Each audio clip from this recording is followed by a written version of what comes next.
लाखों की संख्या में हम लोग दिल्ली पहुंचेंगे और अपने मंच पर इस देश के श्रम मंत्री, रेल मंत्री जी को बुला करके हर प्रदेश का डाटा उनके हाथ में डीओ साहब यहाँ उपस्थित है। भारत में पहली बार आपके संगठन के माध्यम से रेलवे माल गोदाम के मजदूरों के लिए भारत सरकार ने एक व्यापक तौर पर जांच प्रक्रिया शुरू की। अब तो भारतीय रेल भी चिट्ठी जारी कर दिया है, अब इसको लेने के लिए जागरूक हो जाना है। मंत्री को, यहाँ के लेबर डिपार्टमेंट के प्रमुख को बुला करके वहां बैठक करके सबका सहमति से यह कानून पास होना था। उसमें भी एक बहुत बड़ा लंबा समय लग गया इस कानून को पास होने में।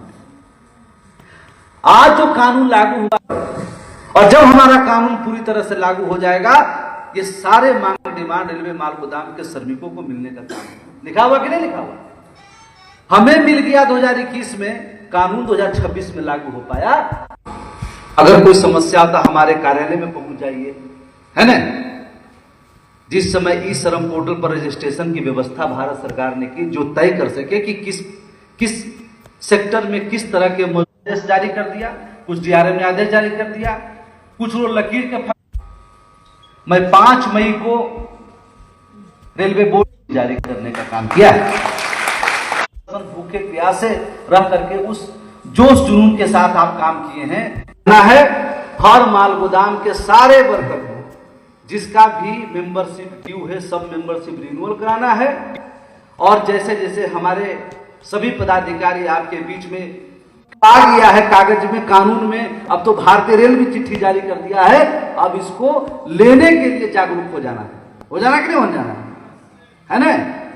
इसीलिए आज कार्यक्रम रखा गया है कि आसनसोल डिवीजन के अंतर्गत जितने भी हमारे माल गोदाम हैं, जितने पदाधिकारी हैं, और खास करके मैं मंच पे बैठे हुए सभी पदाधिकारियों से कहना चाहता हूं, बिल्कुल आप लोग जो हम 8 साल पहले आसनसोल आते थे तो जो चेहरा के रौनक हम डीके सिंह के चेहरा पर देखते थे, वो चेहरा पर रौनक बरकरार हो जाना चाहिए, है ना। कहने मतलब क्या डीके सिंह आएगा ना रौनक, अब क्या दिक्कत है? कोई दिक्कत नहीं। तो हम सभी भाई मिलकर करके इस योजना को सफल बनाएंगे।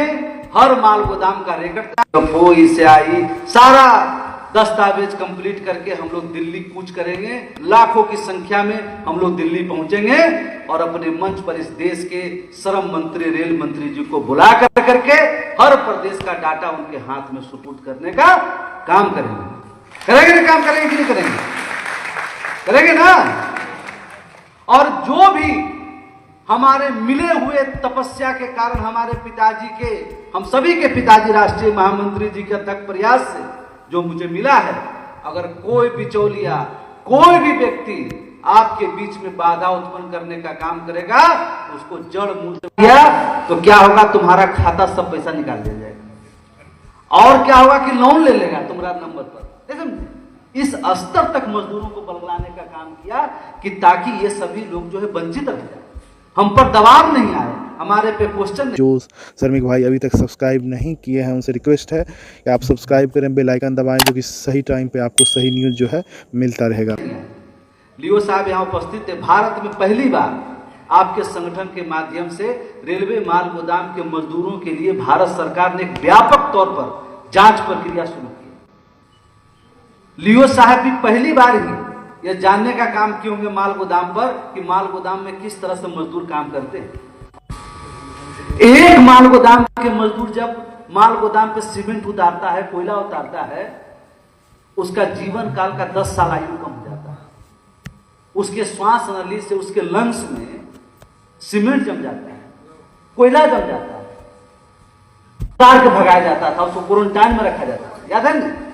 अब गलती से कोई आदमी घर पहुंच जाए तो गांव में हल्ला होता है, फलना के बेटा आ गया है, देखो उसको जल्दी बाहर निकालो तो कोरोना फैला देगा। ऐसा परिस्थिति था। पूरे हिंदुस्तान के खाद्य आपूर्ति श्रृंखला को बरकरार रखने का काम कर रहा है। मुझे पूरा भरोसा है कि देश इस महामारी से जब निकलेगा तो इस मजदूरों के लिए उसी जज्बा के साथ इनको हक अधिकार देने का काम। हालत जानिए रहे हैं, है ना। इस परिस्थिति में उन्होंने कहा है कि अब सड़क मार्ग से जो सामान आता है उस पर कम से कम हो, ज्यादा से ज्यादा मालगाड़ी से सामान हो। इसी मायने में तुम ही मेरा कर्मचारी हो। यह 16 लाख का परिवार जो आज भारतीय रेल का है, उसको 26 लाख बनाने की आवश्यकता है, तभी देश का कल्याण हो सकता है। और मुझे पूरा भरोसा है कि हम जल्द ही अपनी सारी प्रक्रिया को संपन्न करके और हम आपको भारतीय रेल का एक मजबूत सशक्त